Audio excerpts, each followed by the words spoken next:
Começa agora o podcast Agro e Prosa com o jornalista Divino Ronaldo. Esse podcast tem por objetivo falar do agronegócio de um jeito descontraído, fácil e descomplicado. Com vocês, Divino Ronaldo e o Agro e Prosa. Hoje eu irei entrevistar a Adriele Brimmer, engenheira agrônoma e coordenadora da equipe 24 do Rally da Safra. E o tema da nossa entrevista será Impactos da seca na produtividade do milho segunda safra.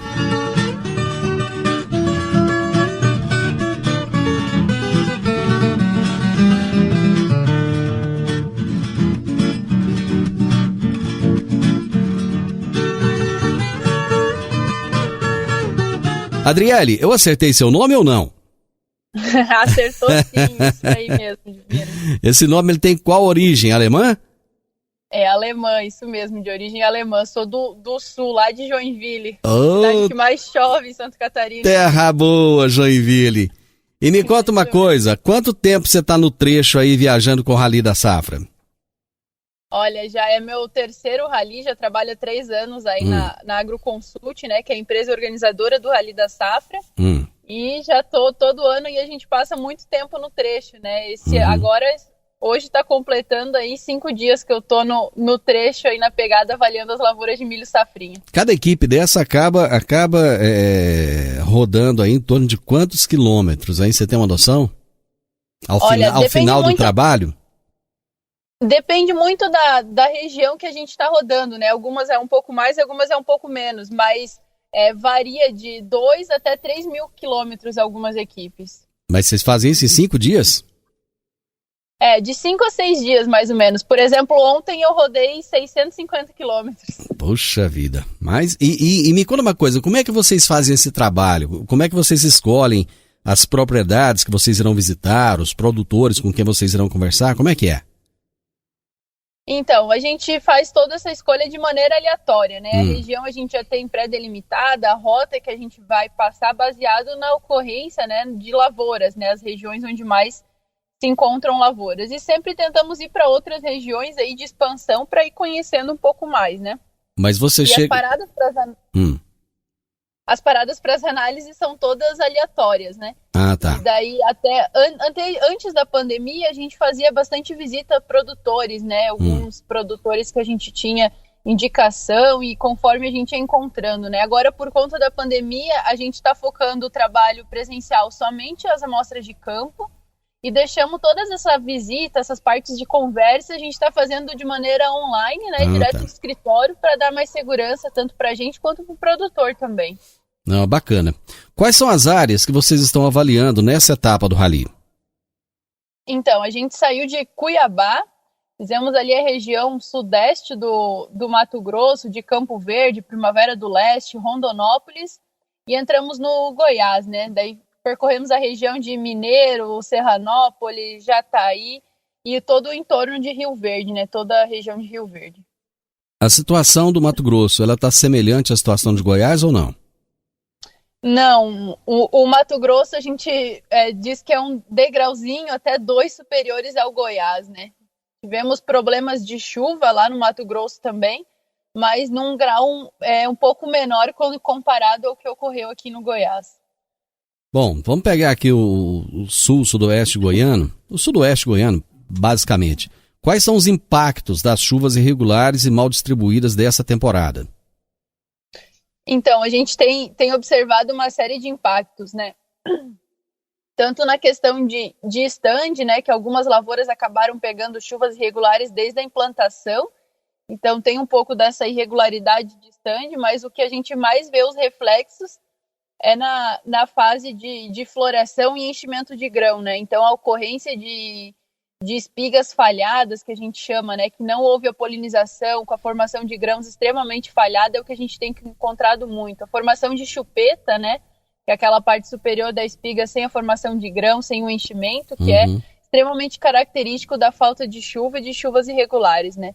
Então, acho que essas seriam as principais consequências que a gente consegue observar, né, irregularidade na polinização e no preenchimento das espigas, né, no número de grãos por espiga. Você já tem dados preliminares da queda na produtividade do milho? Sim, temos. Antes da gente rodar o Rally da Safra, né, botar o Rally no campo para rodar, a gente faz todo um estudo preliminar para avaliar mais ou menos como estão as condições, né? A gente vem acompanhando aí quinzenalmente as condições das lavouras e já temos um preliminar, né? O que a gente vê hoje, sem rodar o Rally, né, sem os dados computados das amostras que a gente está coletando, é uma queda em torno de 30%, 31% para ser mais precisa, na região sudoeste, né? Isso daria uma média em torno de 78 sacos para a região. Quando a gente vê o Goiás como um todo, essa queda é de 28% na produtividade com relação ao ano passado. É uma queda bem expressiva. Isso está dentro da expectativa de vocês, pelo que vocês já vinham acompanhando? Está acima, abaixo? Como é que está? Então, até o momento a gente está terminando as análises, né? E vamos amanhã temos mais 2 dias ainda de amostras aqui na região do Goiás, e daí a gente vai para a compilação dos dados e verificar certinho, né? Mas o que a gente está observando no campo até hoje é que esse número faz muito sentido e ele pode ser até um pouco menor, né? A gente vê áreas aí que até tem potencial, vamos dizer assim, que possivelmente não serão colhidas, né? Então é um impacto bem grande aí, essas áreas que podem ter produtividade até 0 por não serem colhidas, então esse número pode até ser talvez um pouco inferior aí, né? O Rally da Safra está acompanhando e no decorrer do próximo mês a gente deve divulgar aí um novo número, uma nova estimativa, depois de todos os dados compilados. O que vocês fazem com esses números depois de compilados? Então, o Rally da Safra está 18 anos na estrada, né? Então é um dos pontos mais importantes aí, a nossa base de comparação, o nosso histórico de dados. Então, a partir desses dados coletados de população, de número de espiga, número de plantas, contagem de número de fileiras, número de grãos por fileira, até coleta de peso e umidade, a gente estima a produtividade das lavouras e consegue fazer alguns modelos, né, de correlação e ver a variação entre essas produtividades, principalmente com o histórico que a gente já tem, né? Então é uma série de análises estatísticas, matemáticas e também o feeling, né, dos analistas e dos técnicos que rodam o campo, que mantêm contato direto com o campo e com os produtores. E a gente chega aí nesse número final que é divulgado, né? Então a gente usa a base quantitativa, vamos dizer assim, que é os dados coletados do Rally, e a base qualitativa, né, que seriam as informações, as conversas que a gente faz no decorrer. Une esses dois e chega mais ou menos aí na nossa estimativa. Bom, você falou que existem lavouras que provavelmente não vão nem colher nada, né? O pessoal vai simplesmente colher 0. Mas existe uma estimativa da capacidade de recuperação de algumas das lavouras afetadas pela seca ainda? Bom, vamos dizer assim, a gente vê que agora não temos mais previsão de chuva, né? Quando a gente olha aí para a região, até já estamos entrando aí na época da seca, então não temos grandes previsões de chuva para as próximas semanas. E mesmo que a gente tivesse uma grande parcela das lavouras, esses danos já são irreversíveis. Digamos assim, uma chuva agora ajudaria uma parcela das lavouras que está finalizando o enchimento de grão, que ajudaria no peso, né? Na formação de um dos componentes de produtividade, ajudaria a lavoura a ganhar peso. Mas quando a gente olha, por exemplo, lavouras que ficaram 50, 60 dias sem chuva, que pendoaram sem chuva, que tiveram sua polinização totalmente prejudicada, né? Então acredito que o potencial de recuperação dessas lavouras é bem limitado, né? Uma chuva pode ser tarde demais para ela.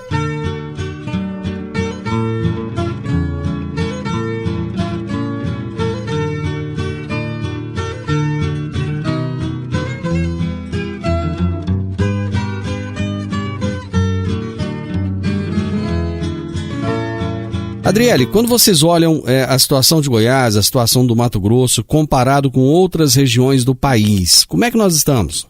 Então, o Mato Grosso ainda, vamos dizer assim, dentro dos grandes, considerando aí Goiás, Mato Grosso, Paraná e Mato Grosso do Sul e até mesmo Minas Gerais, que são os principais estados produtores de milho e safrinha, O Mato Grosso ainda é o que tem menos perdas, vamos dizer assim, né?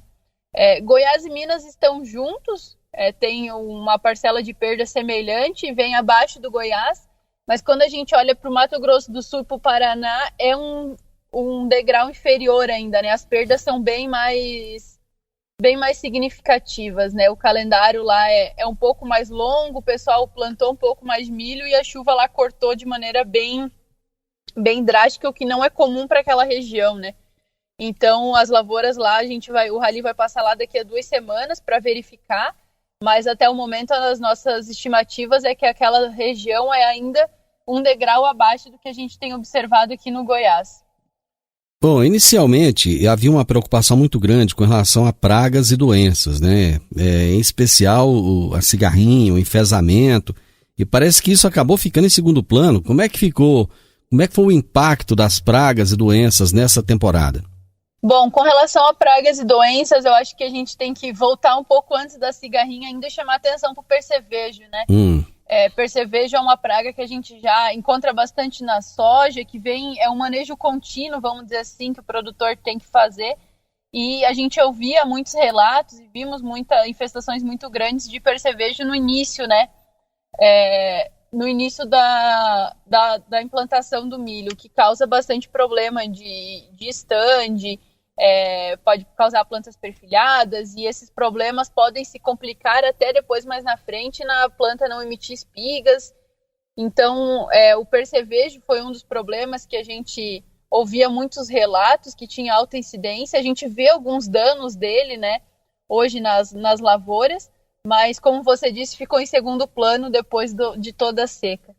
E a cigarrinha, a gente pode dizer que é uma unanimidade, né? Toda lavoura que a gente entra tem uma alta infestação de cigarrinha. A gente brinca ainda que a máscara não é só para proteção de Covid, é proteção para acabar não engolindo cigarrinha também, porque é muita cigarrinha, a infestação é muito alta mesmo.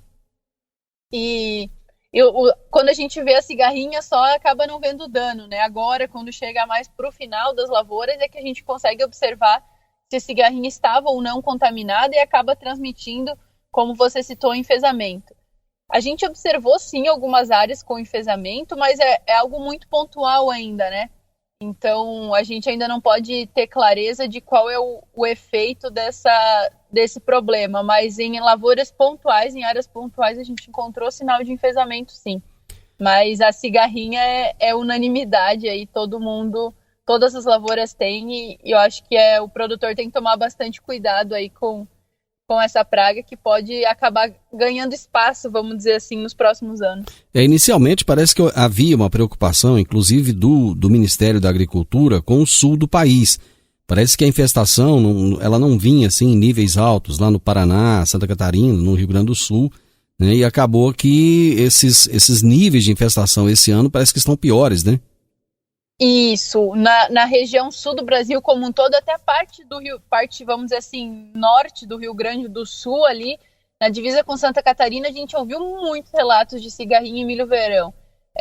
Foram inúmeros os relatos de áreas e fotos que a gente acabava recebendo, que eram desoladores, assim, de lavouras prontas para colher, e que o produtor não ia tirar praticamente nada, que acabava caindo as plantas, né?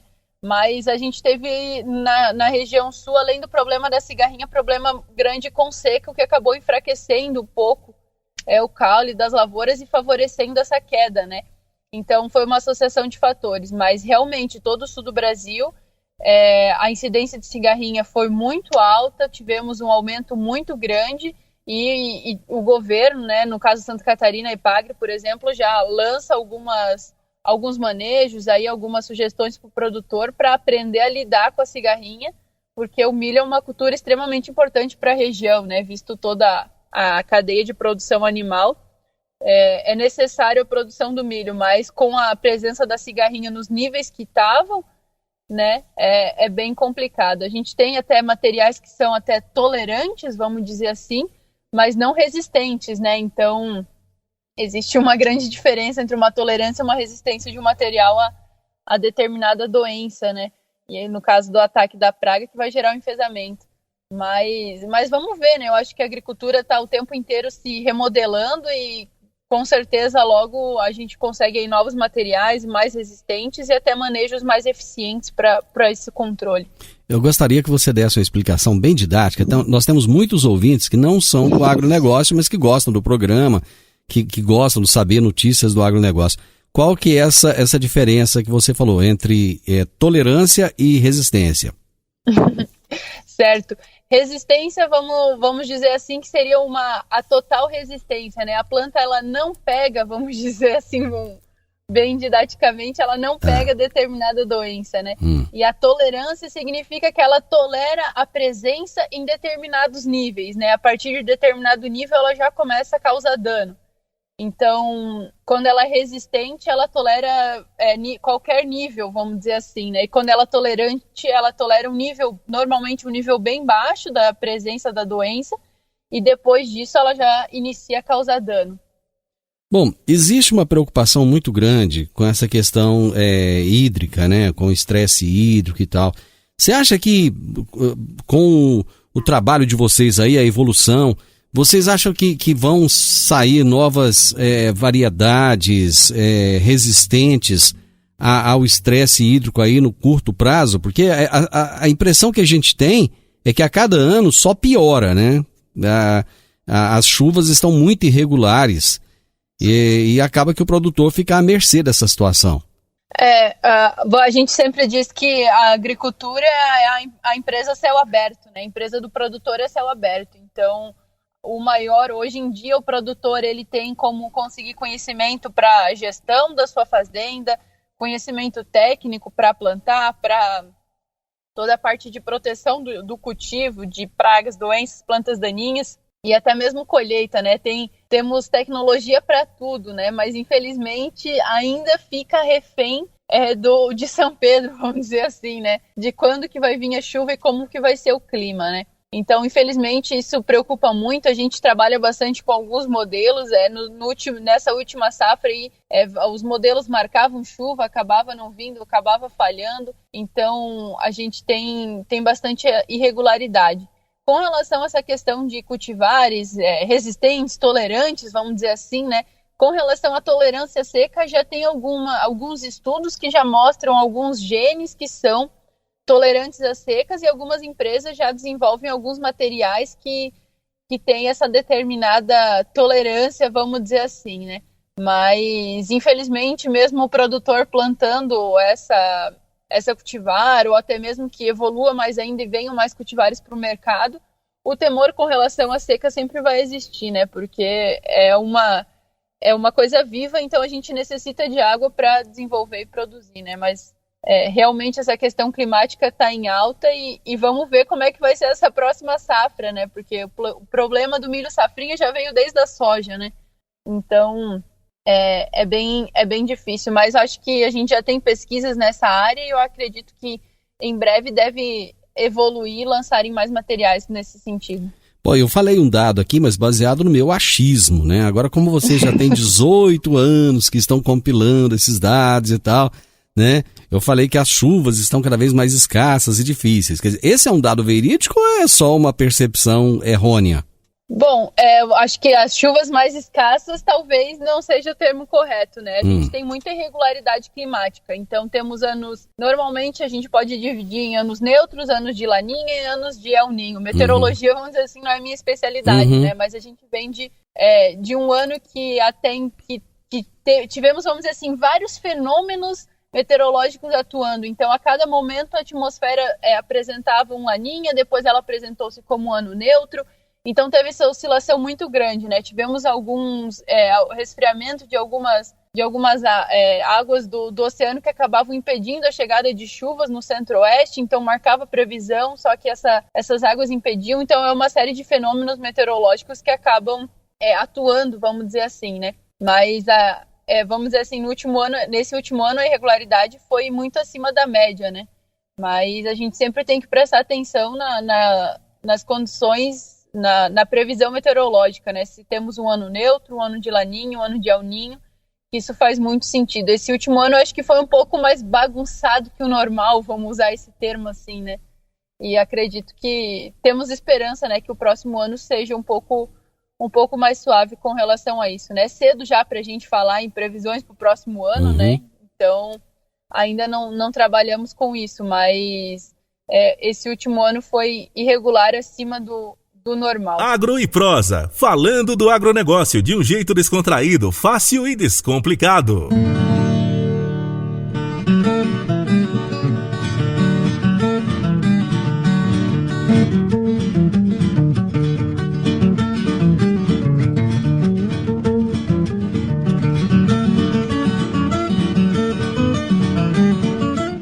Costuma ter um evento, né, o Adriele? Ano passado eu acompanhei esse evento com o André De Bastiani, online. Como é que está a previsão para esse ano? Vai ser da mesma forma? É isso mesmo. Após a pandemia, a gente acabou reformulando todo o nosso setor de comunicação e todos os eventos que eram online. Rio Verde, por exemplo, era uma cidade que anualmente sediava um evento normalmente em parceria com a Comigo, a gente sempre fazia um evento lá, e esse ano acabou que todos os eventos ficaram de maneira online, né? Tivemos o evento de largada do milho safrinha recentemente, que foi online, e teremos agora o de encerramento da etapa, né? A data ainda não está divulgada, né? Mas quem tiver interesse, acompanhe as nossas redes sociais, tem Instagram, LinkedIn, tem o site do Rally da Safra também, e que a gente posta lá em tempo real tudo que a gente está vendo no campo e também todas as informações a respeito dos eventos. É um baita evento. Eu convido as pessoas a assistirem. A gente sempre tenta retornar um pouco de informação para o produtor, né? Então o evento sempre costuma ser um pouco mais completo. A gente fala não só de safra, fala de mercado também. Recentemente fizemos um evento até com a ministra Tereza Cristina, falando um pouco, tirando algumas dúvidas aí de alguns produtores, então vale a pena ficar ligado aí, o Rally sempre tenta trazer o máximo de informação e sempre estamos abertos aí, né, todo mundo que tenha sugestões e queira entrar em contato com a gente para conversar e trocar uma ideia. Bom, o nível de tecnologia utilizado no milho segunda safra, nas regiões que vocês visitaram, ele tem sido satisfatório? Bom, a gente pode dizer que a expectativa, a intenção do produtor era satisfatória, né? A gente vem aí de um ano com bons preços, né? Boas perspectivas de preço e bons preços agora também. Então isso já sinalizava o produtor lá atrás na compra que ele iria investir mais, né? No ano passado ele teve uma boa rentabilidade, tivemos um bom ano, a soja também teve um bom ano, vamos dizer assim, e acabou estimulando o produtor a investir. Então, em níveis de investimento, de tecnologia, a gente via muitos produtores botando mais adubação, utilizando fungicidas mais premium, melhores. Alguns produtores antigamente faziam o milho safrinha, colocavam no máximo uma adubação de base e, vamos dizer assim, deixa lá, vamos ver o que dá, né? Então, acabavam aumentando agora, fazendo aplicações de 1 até 2 aplicações de fungicida. Então, a gente observa esse aumento de investimento, né? Porém, o que acabou prejudicando um pouco que a gente conseguisse observar isso foi o atraso no calendário e também a questão das chuvas irregulares, né? Com o atraso no calendário, os últimos milhos plantados, muitos produtores acabaram segurando o pé um pouco nesse nível de investimento e tecnologia, né? Esses materiais utilizados, por conta de ser um calendário já mais de risco, né? Então, acaba reduzindo o custo por conta do aumento do risco. E no decorrer da safra, quando as chuvas acabaram sendo irregulares, aí, né, como você comentou do histórico de chuvas anteriormente, aí, quando a gente olha, aí tem, historicamente, nos últimos 10 anos, tem quinzenas que esse ano foi a que menos choveu, por exemplo, né? Então, quando a gente observava esse tipo de clima, acabava dando apreensão no produtor também, e muitos deles, também com essa intenção de reduzir custo por conta do risco, acabavam tirando um pouco o pé, e às vezes até desistindo de fazer alguma aplicação, até por conta, por exemplo, de você fazer uma adubação sem previsão de chuva, né? Não tem como fazer isso.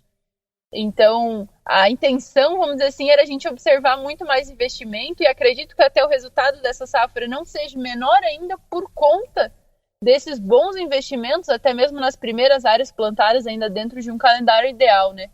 Então, acredito que a gente vê uma parcela desse reflexo, mas a nossa expectativa era ver muito mais se a gente tivesse um ano de chuvas regulares. Vou te fazer uma pergunta um tanto quanto até, bom, é tranquila de responder. O produtor, isso dentro da visão de vocês, ele tem o mesmo capricho com o milho que ele tem com a soja? Pois é, eu acho que a soja a gente brinca que é o grão de ouro, né?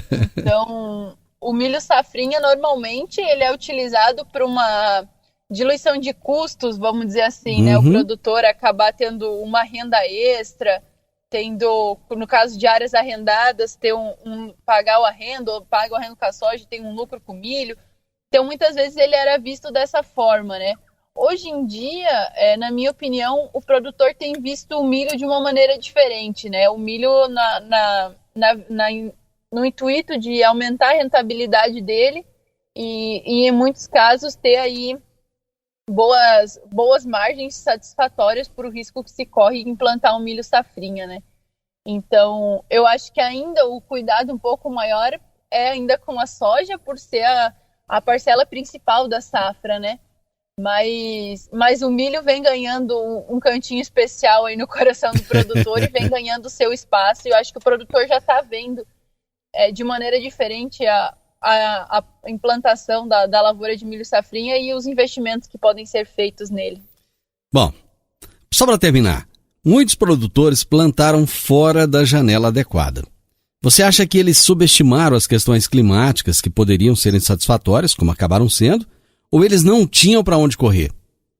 Bom, eu acho que depende muito de produtor para produtor, né? Muitos produtores já tinham alguns contratos antecipados, firmados em volumes significativos, e isso acaba deixando meio o produtor com essa opção do não tem para onde correr que você citou, né?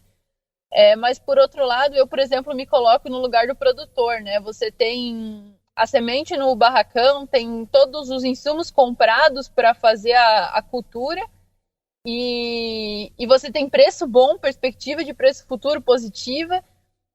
Eu acho que se eu fosse produtora eu também acabaria arriscando e acabaria plantando, né?